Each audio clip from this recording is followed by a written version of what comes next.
चुनावी योग्यता क्वेश्चन 1। यदि छात्रों का बहुमत आपकी कक्षा में कमज़ोर हो तो आपको क्या करना चाहिए? तेज़ बुद्धि वाले छात्रों को कोई परवाह नहीं करनी चाहिए। अपनी शिक्षण गति को बढ़ा देना चाहिए ताकि छात्रों के समझने का स्तर बढ़ सके। अपनी शिक्षण की गति को धीमा रखना चाहिए और साथ में तेज़ बुद्धि वाले छात्रों को कुछ अतिरिक्त सामग्री देनी चाहिए। डी। यदि आपके कुछ छात्र परिषद में आपके साथ दुर्व्यवहार करते हैं तो आपको अवश्य प्रधानाचार्य को सूचित करना चाहिए, उनके अभिभावकों को सूचित करना चाहिए। अपने स्वयं के चरित्र तथा ज्ञान कुंड के माध्यम से उनके व्यवहार में सुधार लाना चाहिए।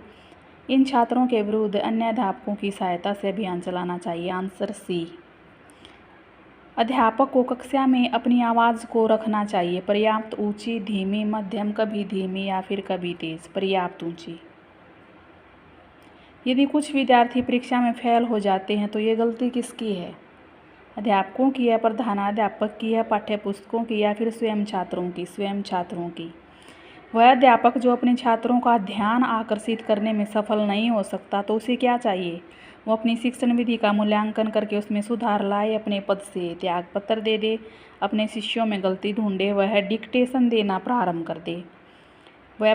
इसका आंसर है ए, अपनी शिक्षण विधि में सुधार लाए और उसे चाहिए कि मूल्यांकन करे। यदि पीछे बैठने वाले छात्र हमेशा बातचीत में व्यस्त होते हैं तो अध्यापक को क्या चाहिए? वह जो कुछ कर सकता उन्हें करने दे, उन्हें दंड दे, उन्हें आगे बिठाए, उन पर नज़र रखे। वो तुम्हें से कोई नहीं, उन्हें आगे बिठाए, उन पर नज़र रखे।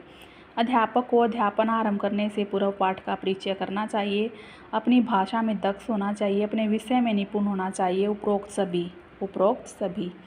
यदि अध्यापक छात्र के प्रश्न का उत्तर देने में असमर्थ हो तो उसे चाहिए कि वह कहे कि वह जानकारी प्राप्त करने के बाद उत्तर देगा। शिष्यों को डांटे, फटकारे, कहे कि प्रश्न ही गलत है या फिर उपरोक्त में से कोई नहीं। 8 का ए।